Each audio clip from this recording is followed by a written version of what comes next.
गुज़श्ता रोज़ opposition का एक आल parties conference इजलास हुआ, जिसमें धुआंधार तकरीरें हुकूमत के ख़िलाफ़ की गईं और नवाज़ शरीफ साहब ने पाकिस्तान की फ़ौज को निशाना बनाया और बहुत जहरीली किस्म की बातें फ़ौज के ख़िलाफ़ की। लेकिन जब एलामिया आया आखिर में, तो वो बड़ा होम्योपैथिक किस्म का था और उसमें यह था कि वो अपोजिशन जो है वो जल्द से जुलूस करेगी और जनवरी में लॉन्ग मार्च भी कर सकती है। तो इसका मतलब है, अगर वो अपोजिशन कल ये ऐलान कर देती कि तमाम अपोजिशन पार्टीज़ जो हैं वो पार्लियामेंट से, कौमी असम्बली से इस्तीफ़ा दे रही हैं, फिर तो एक बड़ा सियासी बहरान पैदा हो सकता था। इतनी ज़्यादा सीटों पर ज़िमनी इलेक्शन कराना हुकूमत के लिए ख़ासा मुश्किल होता। लेकिन उनका इस्तीफ़े ना देने का ऐलान इस बात की गुमाज़ी करता है कि अपोजिशन जो है वो कोई बहुत एक्सट्रीम लेवल पे नहीं जाना चाहती। ख़ास तौर से पीपल्स पार्टी ने मुखालफत की इस काम की। तो असल में अपोजिशन के मकासद क्या हैं? एक मकसद तो ये है कि पब्लिसिटी, अपने बयानिए को आवाम तक पहुंचाया जाए। सारा दिन टेलीविज़न पे उनका ज़िक्र होता रहा, उन पर उनकी जो तकरीरें थी वो लाइव टेलीकास्ट होती रहीं।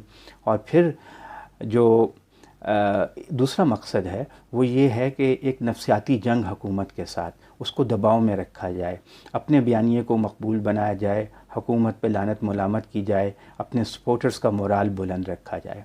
और तीसरा मकसद ये है अपोजिशन का कि ऐसी गैर यकीनी सूरत हाल पैदा की जाए सियासी तौर पे, और वो आहिस्ता आहिस्ता इतनी बढ़ जाए कि फ़ौज मुदाखलत करने पे मजबूर हो जाए कि ये मुल्क जो है सियासी इस्तेहकाम नहीं है, गैर यकीनी सूरत हाल है। तो या तो वो नए इलेक्शन करा दे मुदाखलत करके, या और किसी तरीक़े से वो इंटरवीन करके इमरान ख़ान को रुख़सत करें, ताकि जो करप्शन केसेस हैं शरीफ फैमिली पे और उनके साथियों पे और जरदारी फैमिली और पीपल्स पार्टी के लीडर्स पे, उससे इनकी जान छूट सके। और ये सियासी अदम इस्तेहकाम जब ज़्यादा हो तो ज़ाहिर है कि रियासती इदारे जो हैं फ़िक्रमंद हो जाते हैं। लेकिन अब आप ये देखिए कि क्या इस पे तहरीक इंसाफ का रद्द अमल क्या है? इमरान ख़ान साहब ये लगता है कि फ़ैसला कर चुके हैं कि चाहे उनकी हुकूमत रहे या ना रहे, वो करप्शन के केसेस के ऊपर लचक नहीं दिखाएंगे। वो कोई किसी किस्म का समझौता करने के लिए तैयार नहीं हैं, और उन पर जितना भी दबाव अब तक डाला गया है, सिवाय एक बात के कि उन्होंने नवाज़ शरीफ को मुल्क से बाहर जाने की इजाज़त दी और उस पर भी वो अब पछता रहे हैं, इसके अलावा वो अपोजिशन को कोई रियायत देने के लिए तैयार नहीं हैं।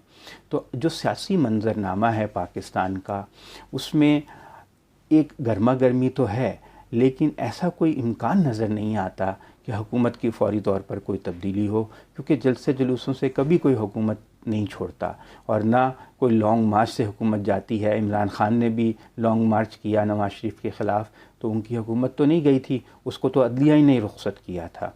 तो इस वक्त जो सूरत हाल है वो ये है कि इमरान ख़ान जो हैं उनकी पोजीशन मुस्तहकम है।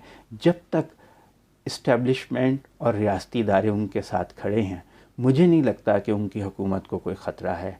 अलबत्ता अगर रियासती इदारे फ़ैसला कर लें कि ये मुल्क जो है अब इस तरह चलना इसका मुमकिन नहीं रहा, मईशत जो है वो मुतासिर हो रही है, मुल्क में बहुत अदम इस्तेहकाम हो गया है, तो फिर कोई दूसरी बात है। लेकिन देखना ये भी है कि नवाज़ शरीफ जो है वो अपने कार्ड्स कैसे खेल रहे हैं।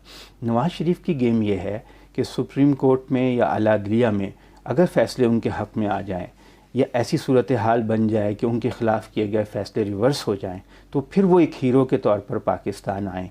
वरना जिस तरह उन्होंने अब इस्टेब्लिशमेंट पे तनकीद की है, फ़ौज पे तनकीद की है, इस बात का इम्कान नहीं लगता कि नवाज़ शरीफ वापस आएंगे। बल्कि उन्होंने अपने जो भाई हैं शहबाज शरीफ, जो कोशिश कर रहे थे कि इस्टेब्लिशमेंट से ताल्लुकात अच्छे हो जाएँ, उनकी सारी कोशिशों पर भी पानी फेर दिया है।